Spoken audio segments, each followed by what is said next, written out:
Easter eggs you probably missed from The Walking Dead. Number 20, Science Dog. In the first season, Carl can often be seen sporting a t-shirt with an atomic paw print on it. That's a reference to Science Dog, a comic character also penned by Robert Kirkman. It's about a dog called Science, who's half man, half dog, and all hero. The character was first referenced in another Kirkman work called Invincible.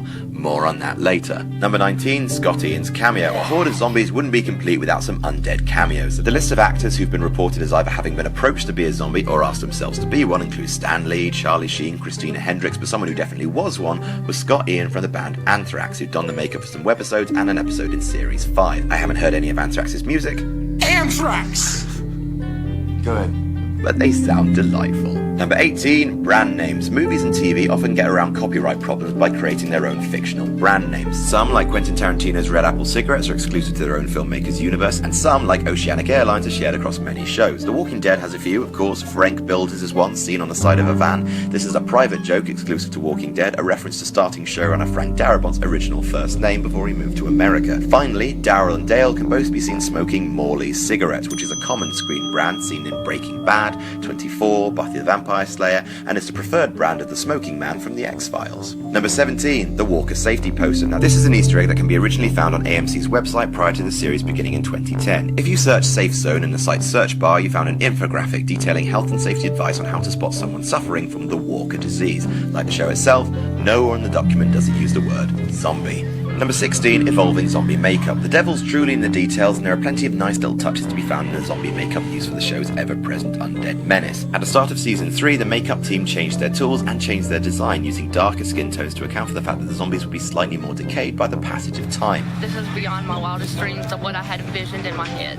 The SFX team were no slouches either, digitally removing any water vapour emerging from zombies' mouths whenever a scene was filmed in cold weather, because zombies don't breathe. Dedication to the craft of the undead. Number 15, crew cameos. More zombie cameos now, this time for the noted behind-the-scenes artists. Tom Savini, trained effects guru Greg Nicotero, played a crucial zombie in Season 1. He's the walker that bit Andrea's sister's Amy. He was given the task because he knew where best to bite to make the effect look good. And in Season 2, makeup artist Brian Hillard played the super horrible, super bloated Well Walker. Number 14, A Glass of What? A zombie production without a reference to the godfather of the undead, George A. Romero, is a sorry state of affairs indeed. The Walking Dead has a few. For example, in the world of the show, walkers also eat live animals as well as humans. The most on-the-nose one, though, is a sign in Dale's RV that reads, "How about a nice cup of shut the hell up?" which is a reference to Dawn of the Dead, when one character says, Landers, you drink a nice tall glass of shut the up.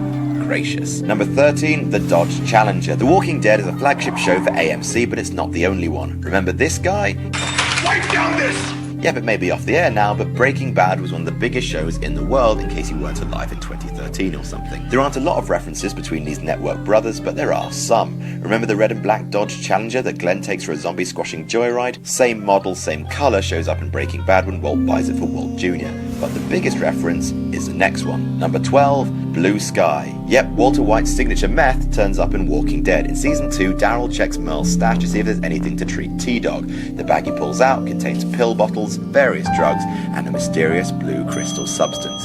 Evidently, Merle's been shopping from Mr. Heisenberg. Get that right, sugar tits. Number 11, Revelations reference. The first of a couple of biblical Easter eggs. In Season 2, the survivors come across a church with a sign outside that reads Revelation 16:17. This isn't just a reference to Revelations and its biblical Armageddon, but rather the full passage reads, "Then I saw three spirits that looked like frogs. They came out of the mouth of the dragon, out of the mouth of the beast, and out of the mouth of the false prophet." When the church was opened up, they found inside 1, 2, 3 zombies.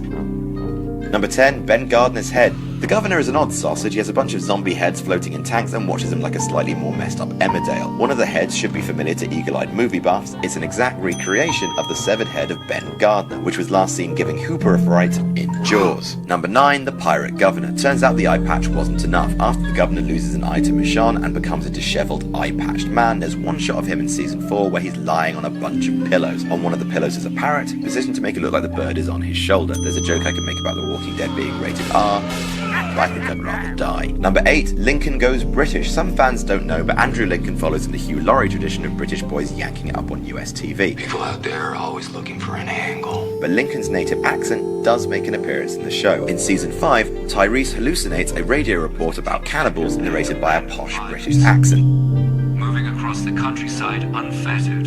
The plummy tones belonged to the man who played Rick Grimes himself. So what, Lincoln? The lead role wasn't enough, you have to take jobs away from other posh British voiceover artists. That is unbelievable.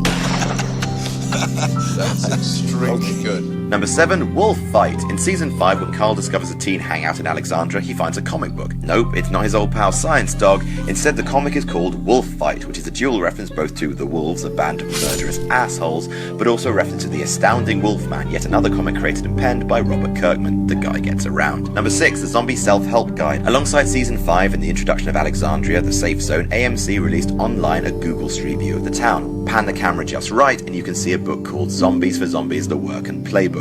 Is it Zombies for Dummies or a colouring in book thing? Who knows, but what it is one of the only actual official uses of the word zombie in the entire history of The Walking Dead. Number 5, Invincible. It was only a matter of time before a copy of Invincible, Kirkman's other big hit for Image Comics, made it into the show, and Enid can be seen holding a copy of Invincible 45 in her room. So this is to say that Robert Kirkman exists in the world of The Walking Dead.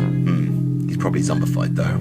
R.I.P. Rob. Number 4, We Will Rise Again. Now this is a clever one. When Rick becomes the new constable of Alexandria, he gets given a spiffy new uniform. On the uniform sleeve, there's a patch which features a Latin phrase which translates as, "We will rise again," a phrase uttered by the governor in season 3, a foreshadowing of Rick's potential to become the governor himself in his new position of authority. Number 3, George's Crate. In season 5, when the survivors escape from Terminus, in the foreground of the shot we see a crate inscribed with the words, "Shipped to Horlicks University via Julia Carpenter," which is another George A. Romero reference, this time to his 1982 horror anthology film,